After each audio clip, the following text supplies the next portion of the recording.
Welcome everyone to today's webinar. Today we'll be talking about developing information sharing standards for Ryan White programming. And so we'll have a presentation from the New York City Health Department. Today's webinar is a collaboration between RAISE and NASTAD. So just a little bit about RAISE and NASTAD. RAISE is a part of the University of Washington's Fred Hutch Center for AIDS Research, and are partnering with NASTAD to provide and support around advancing EHG implementation science, EHG implementation through implementation science.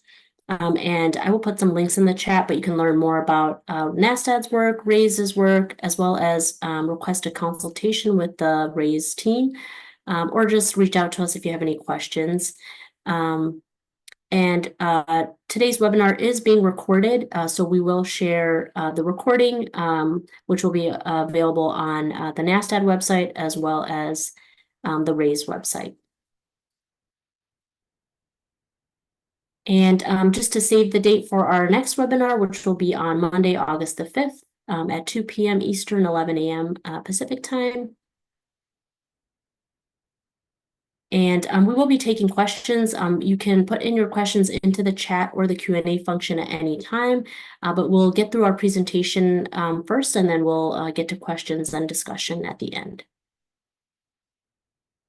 So today our presenter is Tigran Avoundjian, who is a senior implementation scientist in the Program Research and Evaluation Unit at the New York City Health Department in the HIV Care and Treatment Program. So I will pass it to Tigran to share with us some of the work that they have been doing.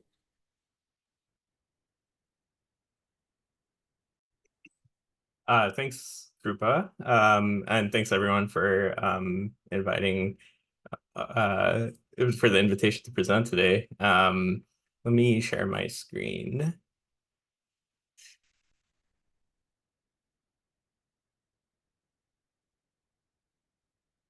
And hopefully, I think I have to reshare.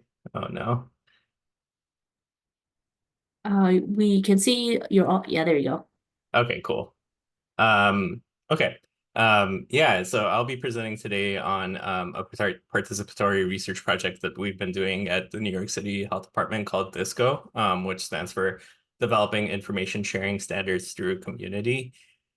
This is a supplement to a larger NIH-funded R01 project called Data-to-Suppression, where we're using individual level reports that link Ryan White programmatic data with HIV surveillance data from New York City to facilitate care engagement activities and ART adherence activities in Ryan White funded housing and behavioral health programs. So I'll talk a little bit about D2S as well. But first, I also wanted to introduce a few of my colleagues on the who are working on this project with me. I think they're all in the chat here. Mary Irvine, who is one of the principal investigators on the Data-to-Suppression project and the director of the HIV Care and Treatment Programs Research and Evaluation Unit here at New York City Department of Health. And then Connor Emmert and Megan Peterson, two of our evaluation specialists in the Research and Evaluation Unit, and also integral members of the DISCO study team. So acknowledge their work as well on this project. So yeah, so I'll just jump into the presentation here. So for some background about the Data-to-Suppression project and how this all came to be. In New York City, the Ryan White Part A clients in care are less likely to be virally suppressed than other people with HIV who are in care, despite a greater proportion of Ryan White clients being retained in HIV care compared to all other people with HIV.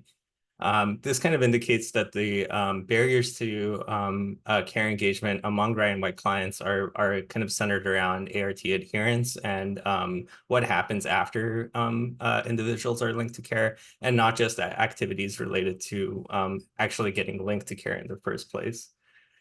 In response to kind of these statistics, New York City's health department, in partnership with the City University of New York, developed and implemented a client-level report and capacity building approach to enhance behavioral health and housing programs to support viral suppression. The reason why we wanted to focus on these programs specifically is because, as many of you know, housing instability, mental health issues, and substance use are often cited as major barriers to HIV care engagement. And coordinating with programs that directly address these factors could greatly improve viral suppression for clients of these programs as well. While these programs are well positioned to address these barriers to HIV care engagement and ART adherence, they often don't have data on clients' viral suppression status to begin with. So providing them with this additional information better integrates services and also ensures that these programs can address the barriers to ART adherence in addition to providing services that address ART adherence directly as well. As part of the Data-to-Suppression project, what we hope success will look like is a stronger safety net system, reduced viral suppression disparities, and increased health equity. And we plan to sustain the D2S program with Ryan White Part A quality improvement resources and potential expansion and revisions to improve both program effectiveness and program implementation. I won't go into too much detail on this slide, but I did want to provide some details about how the Data-to-Suppression project came to be. D2S is in part a response to Ryan White Part A providers' calls for sharing of health department data. This timeline shows legal milestones in purple and programmatic activities that we've done over the last 10 years to lead to where we are now. In 2019, the General Counsel's office in New York City stipulated that the condition of sharing data with Ryan White Part A support service providers could happen if there's a documentation of a therapeutic relationship between providers and clients. So, for example, service records and programmatic data that indicates that these providers are providing services to these clients.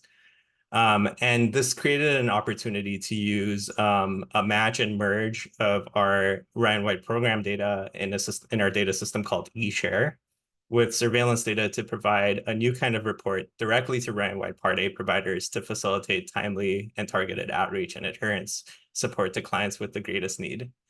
So, this led to kind of directly to the formation of the Data-to-Suppression project and the sharing of these reports to Ryan White support service providers.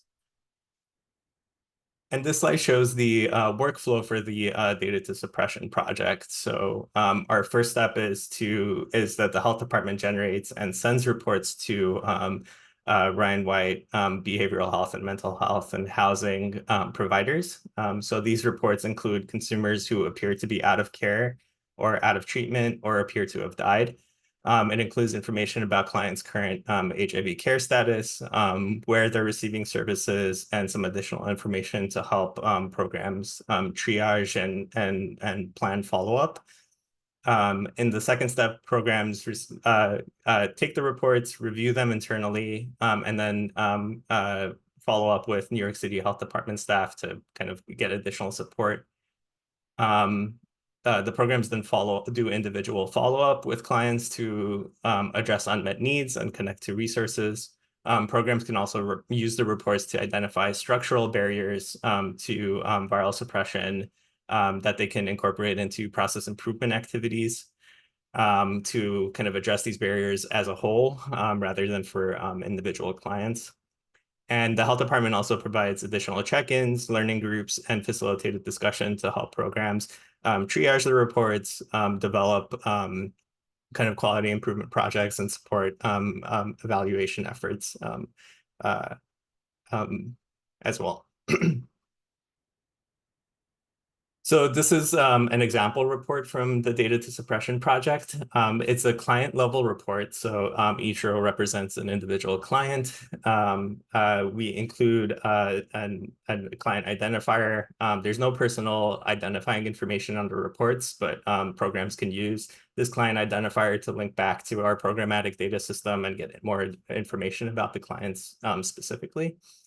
We also include information about the services that the clients are enrolled in and when their last service date was, the facility of their last viral load, and the month and year of their last viral load test, and their current HIV care status.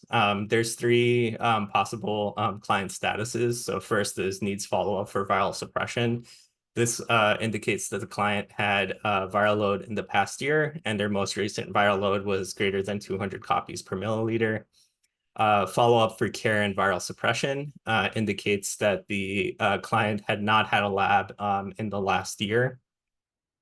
And then should be close due to death indicates that according to our vital statistics records, the client had passed away and still has an active enrollment in the program.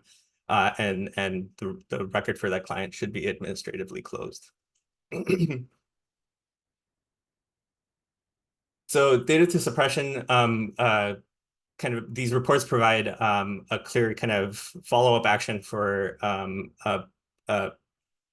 the programs that receive them, and that's pretty awesome. But in our planning for the Data-to-Suppression project, one of the pieces of feedback that we got from our advisory board is that we need to do a better job of respecting consumer autonomy and striving for a more liberatory framework to inform the Data-to-Suppression project's implementation.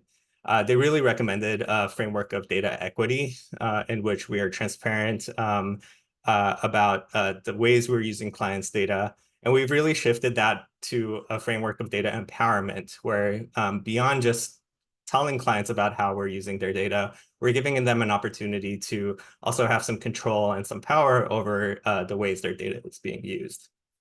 And although the health department's current practice of sharing patients' data with their HIV surveillance providers is legal, it may not always align with the values or privacy expectations of many people with HIV.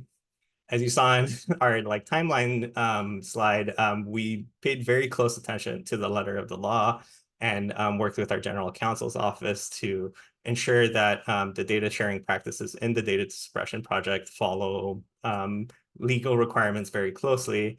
And in our pilot study of D2S, we sought provider input on the acceptability and implementability of D2S. However, we haven't really sought out client input and client perspectives on D2S's acceptability. And as a result, we don't really know if this program lines up with the priorities or the values of the clients that we seek to serve. So with that in mind, we wanted to explore information sharing standards that balance consumer privacy and health department goals in an effort to shift Data-to-Suppression to be a more consumer-driven and consumer-aligned initiative rather than something that only prioritizes the health department's goals. And that led to the formation of the DISCO study. So as I said at the beginning, DISCO stands for Developing Information Standards Through Community. The O in community is the O in DISCO. And the goal of DISCO was to seek out community feedback on HIV data sharing policies and standards, specifically in the context of D2S, but also more broadly so that we can kind of develop recommendations for future projects that involve HIV surveillance data as well. We wanted to center consumer experiences in revising data sharing protocol for D2S. And we really emphasized that we wanted to focus on information sharing processes that we can control. So how consumers' HIV care related data is shared by New York City's health department with the Ryan White Part A support service providers in the context of D2S. We, of course, would love it if we could inform all NYC Health Department policies, but we also recognize that realistically, that's kind of beyond the scope of our little unit in the health department, and that would require kind of like more efforts and more stakeholder input than just what we're focused on here. And specifically, we wanted to seek input on the following questions from clients. Should data sharing be an opt-in or opt-out process or something else? How should consumers be notified when their data are shared? What are acceptable reasons to share Ryan White Part A consumers HIV laboratory data? What types of data and what level of detail are appropriate to share? How often should data sharing preferences be reviewed? What are ways to make information sharing processes easier to understand? And what are consumers' own concerns and questions? And although we had kind of an exhaustive list of questions listed here, one of our kind of driving principles for this project was to be sort of open-ended and leave it up to the consumers to kind of like provide recommendations to us rather than the other way around. It was a very difficult task to just try to like table our own biases and our own kind of understanding of what should be implemented. But we really strive to kind of keep things open-ended and leave it up to the clients to propose policies to us rather than the other way around. And the framework that we use to kind of guide this work is called deliberative democracy. This was something new to me when we started this project, and something that I'm a huge fan and proponent of now as we've kind of like wrapped up the events. In contrast to kind of like other qualitative kind of data collection methods like semi-structured interviews or focus groups, deliberative democracy really seeks to kind of develop policy recommendations and policy actions at the end of it, rather than just collecting like data and feedback on participant perspectives about a specific topic. So the framework, in a kind of like really brief nutshell, involves recruiting groups of citizens who can directly inform policy decisions for ethically complex problems through a process of deliberation. And participants and organizers work together to develop and approve policy recommendations that align with community priorities and values. So the key thing here is that there's a process of deliberation. Clients are working with the organizers to kind of come up with policy recommendations. And then those policy recommendations are discussed, and there's actually like a voting mechanism where we try to build consensus and identify the areas where the majority agrees, and areas where there's still disagreement and room for additional discussion. And this slide shows some examples of how deliberative democracy has been used in other settings. I won't go into too much detail with them, but just to say that there's plenty more examples than the three that I've listed in this slide. And they range from things like, making decisions about how doctors and patients should make health decisions, no matter what evidence is available, or if there should be barriers about using evidence-based practices in healthcare decisions, all the way to making policy resolutions on privacy recommendations for genomic biobanks. The other thing I'll note with these examples is that the size of them can range very widely, from anywhere as small as like 25 to 30 people to 1,700 in the first example from the AHRQ. So there's kind of a lot of flexibility, and the deliberative democracy framework is adaptable to multiple settings of multiple sizes as well. To get into the specifics of what we did in DISCO, we split up the deliberative democracy process into two parts. So we had a first session in February 2024, and then a second session in March 2024. We recruited participants from two groups. First, consumers receiving Ryan White Part A services through agencies participating in D2S. We had a sort of two-step recruitment process where we worked with agencies to identify interested clients, and then contacted clients directly and invited them to participate in these events. Second, we invited members of our HIV Planning Council Consumers Committee. The Consumers Committee includes people with HIV who are residents of New York City and actively participating in our HIV Planning Council.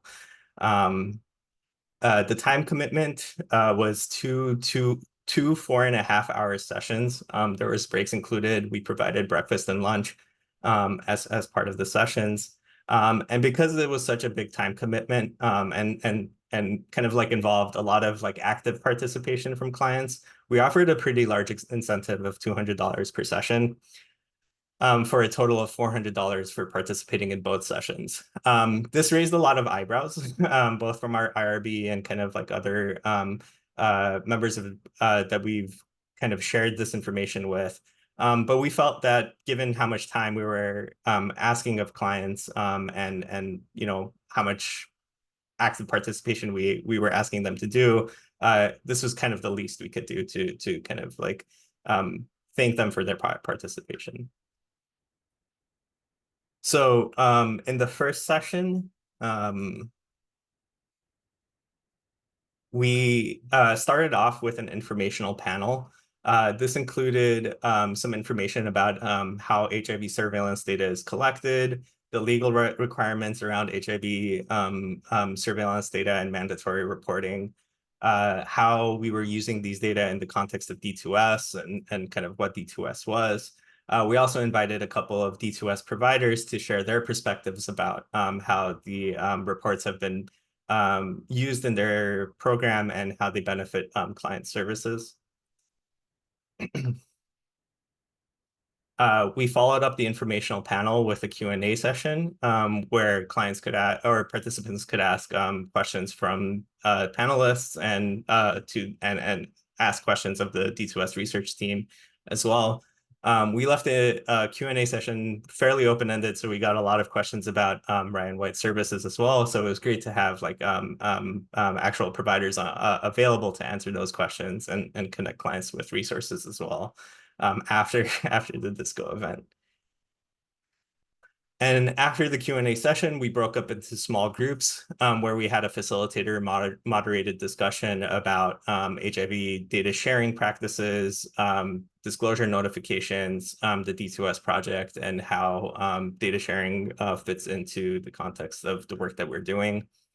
We also asked each small group to draft 1 to 2 policy statements, which we would later refine and consolidate into a large list of policy statements and review in the second session. We also conducted a pre-post survey. So we conducted a pre-session survey and a post-session survey to get additional information about perspectives on HIV data sharing policies, and also to kind of evaluate the session as well.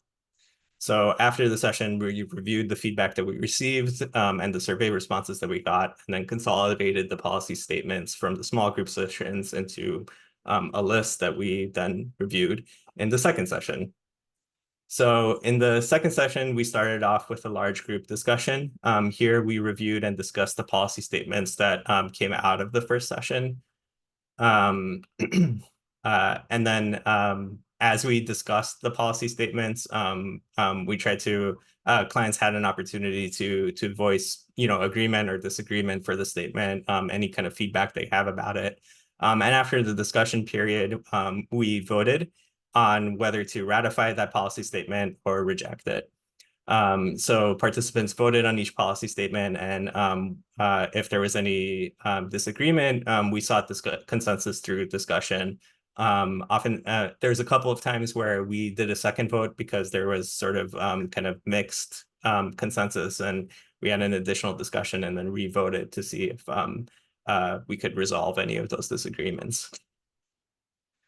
And after the session is where we are right now. We are in the process of evaluating key themes and participant feedback, and working on integrating recommendations within the D2S initiative, and sharing findings with community and other health departments and external collaborators like you all. So this slide kind of describes the participation that we had in Disco. We contacted 68 clients from D2S programs and members of our consumers committee. We had 51 participants consent to participate in Disco. In the first session, we had 37 clients and attend, 3 of whom were members of our HIV Planning Council Consumers Committee.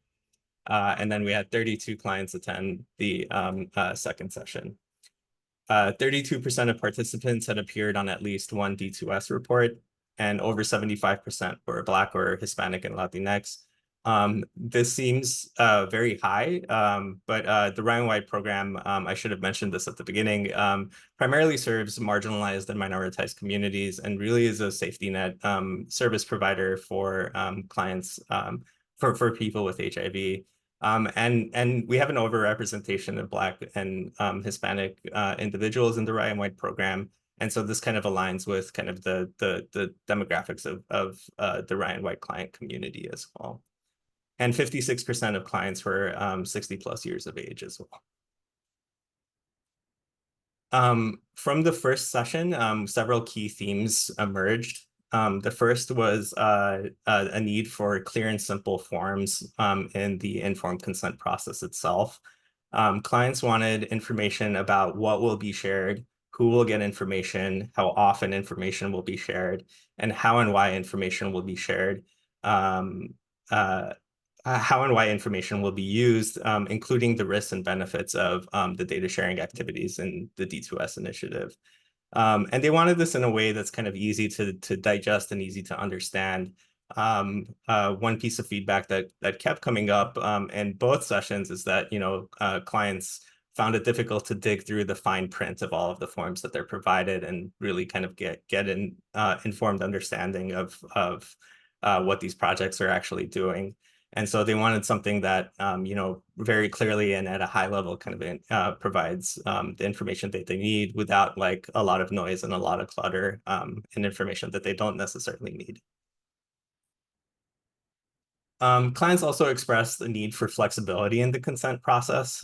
There was this prevailing sentiment that there's no one-size-fits-all approach. There was a strong desire for videos, audio recordings, walkthroughs with peer navigators and with program staff to explain the program requirements and kind of processes in a way beyond just like providing like paper documents. Clients also expressed that they wanted to review the consent process frequently. This ranged from like everywhere from, once at every new program enrollment, all the way to like every three to 4 months. So there was a kind of wide range on what frequently meant. But the key point was that they wanted this to not just be like a one-time thing.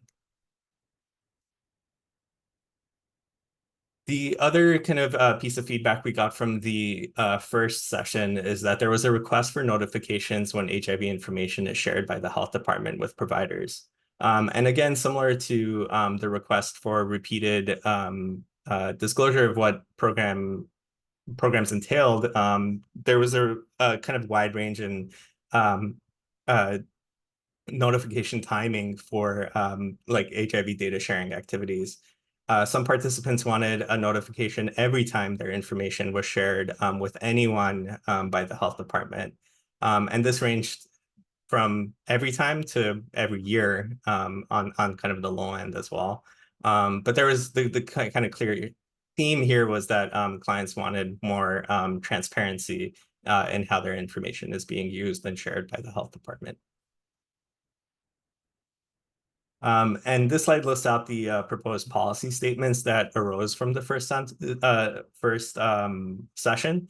I'll walk through each of these in more detail, so I'm not going to spend a ton of time on this slide. The first policy statement that came up was around developing an informed consent statement. So the policy statement read, clients of D2S participating sites will receive information about data sharing with HIV D2S support service providers, and the informed consent process will include details about the type of information being shared, which staff can access these data, and when information will be shared, when information will be shared, and the risks and benefits of D2S. The kind of sentiment that came up during discussing this policy statement was that clients really wanted control over what's going on with their data and within these interventions designed to improve their care engagement. There were a lot of comments about why it's important to make sure individuals' data is counted and included in kind of work like D2S. And several participants noted that there's a clear community benefit to data sharing activities like the Data-to-Suppression initiative. So there is this repeating theme of altruism, but there was also this kind of conflicting theme of wanting control over like their own individual participation and choice in participation in initiatives like this. I think clients saw that there was kind of this greater good and benefit to having their data included in informing HIV care engagement activities and support from the health department. But they wanted their own to preserve their own individual choice and whether or not they participated in it. After discussion, this policy statement passed unanimously during the voting process. The second statement was about the frequency of consent. So it was really four kind of like policy statements that we rolled up into one, and we asked clients to vote on how frequently they wanted to review the informed consent statement that we presented in the first policy statement. Initially, there were mixed feelings and discussions about what frequency is appropriate. There was near unanimous support of reviewing information about D2S being a repeat thing and not a one-time process. However, there was a lot of diversity in opinions about how often preferences change. A few participants pointed out that the time spent reviewing the consent process will take away from time spent on patient care. And this kind of led to the discussion being shifted to the importance of making good use of services and limited capacity of the programs providing these services. In our first vote on this policy statement, there was a split between 1 year and reviewing the consent process once every year and once every 6 months. And that led to more discussions about the pros and cons of frequent review of consent documents and the administrative burden behind it. In our second vote, the majority preferred the once a year option over the 6-month option. In our third policy statement, this is another kind of bundled one. We focused on the type of consent. So we presented two options. The first was an opt-out strategy in which clients' information would appear on D2S reports unless they signed a form saying that they didn't want to participate. And then the second option was an opt-in consent strategy in which information will not appear on a D2S report unless the client signed a form saying that they did want to participate. There was a lot of passionate support for opting into D2S instead of opting out of it. That said, there was a recognition of how important D2S was and how clients needed to be involved in their care more. The main driver of the vote for opting in rather than opting out was the recognition that everyone needs to make the decision to participate in D2S for themselves. And the opt-out consent strategy assumes participation before clients are even aware of a program, which was seen as a worse alternative. Several clients mentioned that they see the benefit of D2S and want to participate in D2S, but they don't want to force other people to participate without their knowledge or their awareness of it. And so they preferred an opt-in strategy versus an opt-out strategy. In voting, the opt-in strategy passed over the opt-out strategy. And when we asked for a vote for the opt-out strategy, one client even exclaimed that we're not crazy, was the direct quote, which kind of like symbolized the lack of support for an opt-out strategy in this case. This was the only policy statement where we had unanimous support for one of the options, which was the opt-in strategy. In our next statement, we asked about additional formats and additional resources for D2S. We proposed creating a video explaining how HIV data sharing works within the context of D2S, and explained that we would provide this video to clients through staff at D2S participating agencies. And then the second kind of resource we would create is a website explaining D2S data sharing practices. And agencies participating in D2S would be provided with flyers and sort of advertising materials about the website so that clients could access it. Clients viewed both of these as positive choices, but there were lots of questions about how they would actually be implemented. There was a recognition that, a video will not be perfect and that we can't just make the video and stick it on the internet and walk away. Their clients really gave us specific feedback about thinking about how we will actually disseminate the video and just do more than making it available online. There were suggestions to play the videos in waiting rooms for programs, work with peer navigators to kind of strategize the best ways to show the videos to clients and make sure that they're actually seeing them. And there was major support for making the materials available in as many languages as possible and not relying only on English and Spanish for these types of resources. Participants also gave us feedback to involve community members as much as possible in developing the video, both getting feedback early on the content of the video and the language that we use in the video, but also on the style. And even a few participants volunteered to participate in the video and act in the video as well, which was really cool and really exciting that people wanted to actually participate in this too. For the website, they like the idea of having more information about D2S available on a website. Participants did note that they preferred discretion on how it was named and how much HIV was mentioned on the website to protect privacy and avoid accidental disclosure of people's HIV status, especially if they were using like a shared device or, something where you can see like HIV in their browser history if someone else was using the device they used to access our website. Both of these statements passed with near unanimous support. In our fifth statement, we focused on community involvement. Here we proposed providing regular updates about the impact of D2S to consumers, including things like in-person events to share D2S findings and get community feedback, brochures, flyers, and videos, and other materials about D2S, and kind of more broadly, resources about HIV information sharing, privacy, and the consequences of data breaches. This was something that there was a lot of questions about and misinformation about during the first session, and we thought this would be a useful resource to include in D2S related materials as well. There were general support for all of these elements, and especially for more community events. One participant mentioned, this is a direct quote, they have commercials about Viagra. Why don't they have commercials on things like this? Speaking about the need for more flyers, videos, and other materials about D2S. And participants generally endorse the idea of having as many ways as possible to convey information about research activities that the health department is involved in. And they wanted to learn more about interventions like D2S and how they affected the care and services they received. This policy statement also passed.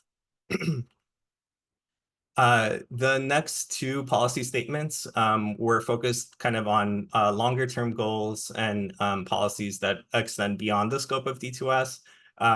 These were things that we presented as recommendations that we would share with health department leadership and try to implement, but that they weren't things that were feasible to implement within the scope of D2S. The first was about disclosure notification. As I mentioned, this was a major theme that came up in the first session during our small group discussions. And this policy statement specifically states that the health department will notify individuals whenever they share HIV laboratory results with another program or provider. Sort of surprisingly, during the second session, there was recognition that this was not feasible or not even all that good. Participants felt that this was going to be an overwhelming amount of information if they were being notified every time their data was shared for any reasons. There's also a sentiment that getting notifications from the health department is a stressful and scary experience. And just that kind of like notification that says this is from the health department creates enough anxiety that for something as small as their lab information being shared with program staff, they'd prefer to just be told by their service provider and not the health department at all. In addition, this level of notification will lead to some worry because it's coming from a government agency and, this like big bureaucratic department. And there's already like concerns about hearing about test results from the health department. So this kind of adds like another level of anxiety and stress to clients' lives. So this policy statement did not pass as a result. And finally, our last policy statement was about a patient portal. This is sort of aligned with the theme of disclosure notification as well. The policy statement read, the health department will develop a patient portal or report that consumers can access to see how their information is shared and used. There was some interest in the idea of a patient portal, but it created more kind of questions about it than than answers. There was a lot of concerns about data breaches, about having this data available online in this way. Clients preferred a system that was that they could opt into rather than opt out of. And clients really wanted to choose whether or not they wanted to sign up for this instead of having their data in the portal by default. Participants felt strongly about wanting to see their data and how their data is used, but not if it was managed by the health department. They strongly preferred a patient portal that was managed by their providers, similar to resources like MyChart. One participant stated, the health department is the end of the line and not the organization that should be sharing this information. And there was substantial worries about private information being all over the internet. And this was just another way of gathering information with very high risk, but not a lot of benefit. So this policy statement also did not pass. So this slide summarizes the voting results on the policy statements. I won't go through this again, but just to kind of like recap what the voting results were for each of the policy statements that we presented. Finally, we also presented a draft informed consent statement. I would ask that you ignore the specific language on the slide. This has not been reviewed by our general counsel's office or much of anyone outside of our study team. So it's very much a work in progress, but I wanted to share this as an example of the format that we heard feedback about. This is kind of the kind of structure that we want to create in our informed consent statement, and pair this with a longer document that goes into kind of more details about each of these questions. We really wanted to create like a one-page snapshot of kind of the requirements in of what data-to-suppression was about, and include the parameters that clients reported were the most important to them in order to make an informed choice about their participation. To wrap it up, from the deliberative democracy framework, we learned that this is a framework that creates high participant engagement. In our evaluation surveys from both sessions, we heard that participants felt their voices were heard, and their feedback would have an impact on policy. On both of the questions in our evaluation surveys, both of these sentiments had like near 100% agreement. Which kind of indicates that, this work really helps elucidate what clients want, and also makes them feel like their feedback is valuable and important. And also now the kind of like responsibility is on us to actually ensure that the recommendations and the feedback that they provided actually gets implemented into practice, which is another kind of important part of this work. The deliberation and voting process encouraged discussion and consensus building. Clients were energized, actively participating in the discussion during both sessions. And several participants came up to the study team after both sessions and expressed how great this was and how they wish that we could have more sessions similar to what we did in the DISCO project. In terms of the D2S consent process, there is a key theme was the importance of control and choice in how HIV-related information is shared. And participants recognized the greater good of D2S, but wanted to make their own decisions about participation. Finally, there was a strong desire for increased community engagement and transparency in public health initiatives like D2S.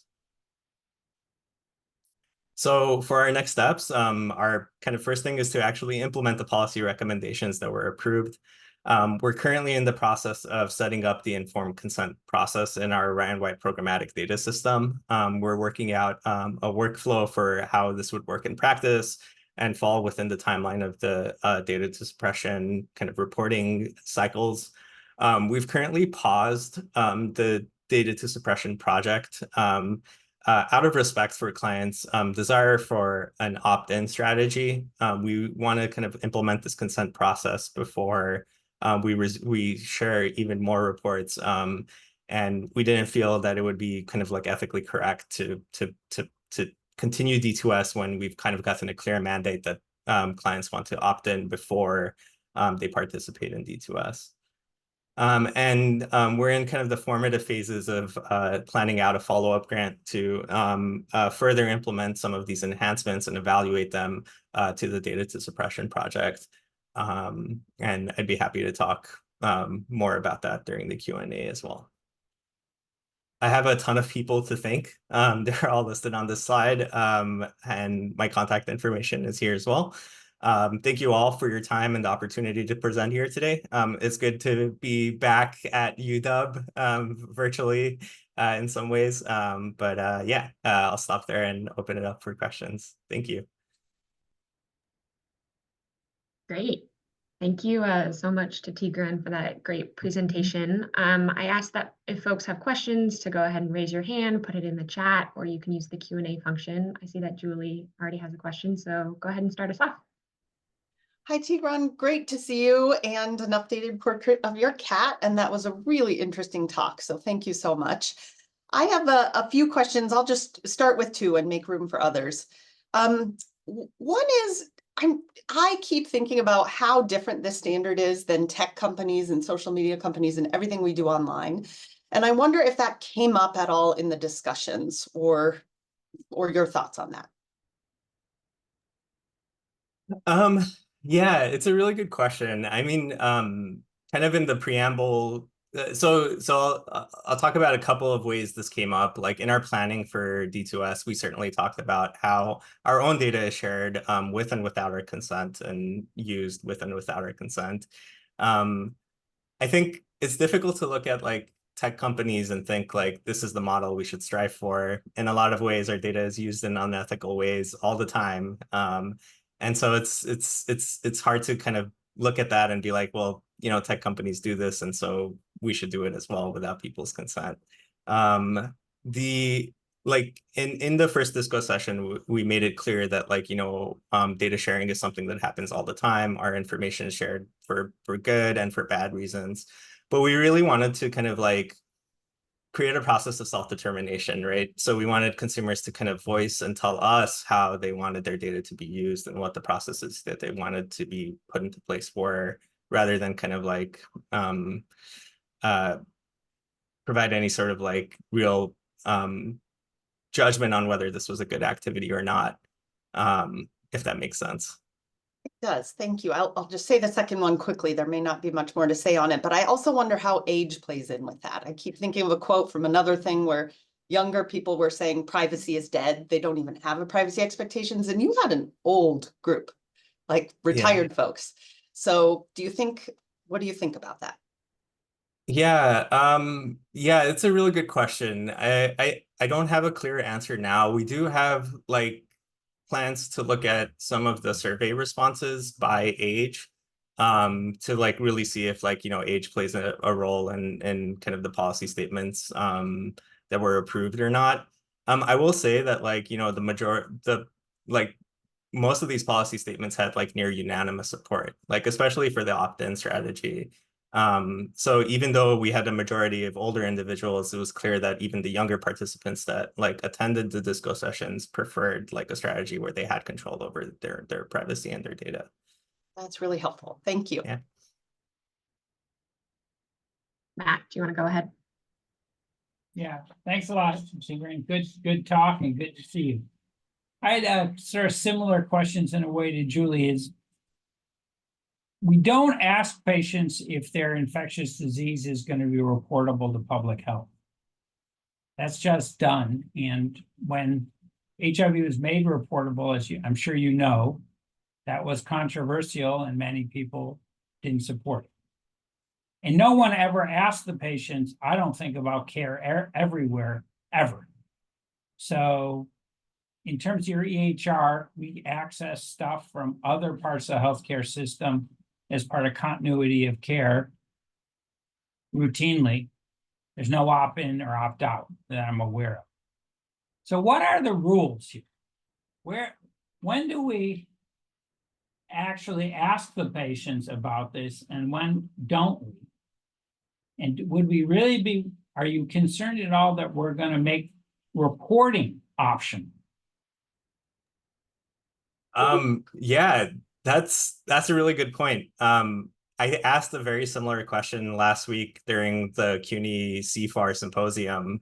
I think we don't have like a really clear understanding of where the boundaries are. One thing that's kind of like struck me is when I kind of talk about the data sharing activities that we do, or like some of the data exchanges that I've developed, like with you and Julie in Seattle, the feedback that I sometimes get is like, weren't we doing that already? Like, why did you need to do this? Isn't this something that the state already does? So I don't think we know where like the boundaries are and what is acceptable and not. And this is kind of like a real area that we need more kind of research in and more input on. I don't think it would spill over to like mandatory reporting for, many reasons, including just kind of the amount of like legal hurdles that we would need to jump through to make any changes to our mandatory reporting processes. But like in the context of data-to-suppression, what we're sharing data with, the way we're sharing data is with, programs that aren't directly involved in HIV care. They're housing programs, mental health programs, substance use programs. And I think you can make the argument that like there isn't a need to know basis for sharing HIV care status with these programs directly. And the reason why we wanted to do this work is, we felt that there was like this clear need to like understand if this was something clients even wanted to begin with, or if, it was acceptable for these programs to get this information in other ways. Mary Irvine's also here, and she has a comment, so I'm going to pass it to Mary, who can probably explain this way better than I can too. No, I was just going to say that, Matthew, you sort of touched on something that absolutely came up before we started the disco sessions. Came up with our surveillance colleagues who expressed, concern, and really were just very, asked us to be very cautious and meticulous in explaining to participants that, what we could control and what we couldn't control, and letting participants know that we were not going to roll back surveillance, or that we weren't going to be able to change the HIV law around this, but that what we were responsible for was this one project, Data-to-Suppression. And of course, this is an initiative that we started voluntarily, not required of us, and something that we didn't yet know was necessarily effective. Soon we'll have some data actually from the trial to indicate how data suppression has actually affected short-term viral suppression outcomes. But in the meantime, we have equipoise, and we wanted to understand whether clients thought this was worthwhile, justifiable, ethical, and appropriate to their privacy expectations, even though we know that everything that we're doing in D2S is within the law and within our local and our state regulations. So we know that we're not violating any regulations, but we may still be, sort of intruding on people's on the level of privacy that they expect, and sort of potentially lessening their trust in the health department by doing this.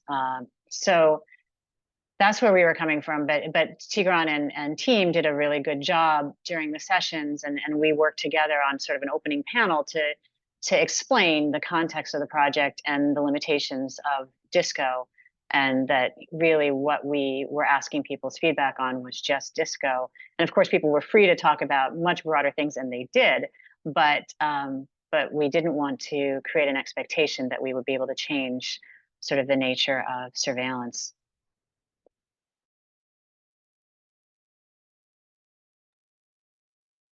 So Tigran, there's a question that came in through the Q&A that I think is very similar to this discussion. I'm just going to read it out loud, and then it's up to you if you feel like you have more to say on this topic. But how did you explain to the community members processes like partner services, data to care, medical monitoring projects, or others that are part of surveillance-based activities, but not in the scope of this project? And so how did you kind of draw that distinction? I think Marion just spoke to that a little bit, but I don't know if you have more you want to say. Yeah, the only thing I'll add is, yeah, like we had an informational panel like at the start during the first session where we kind of discussed the boundaries between what's covered in Data-to-Suppression's data sharing activities and what's covered under like other public health initiatives.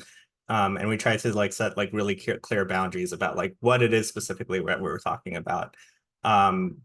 I think sort of unsurprisingly during our small group discussions, there was a lot of kind of misunderstanding of like what it is that we were actually talking about and the scope of data sharing that we kind of were presenting.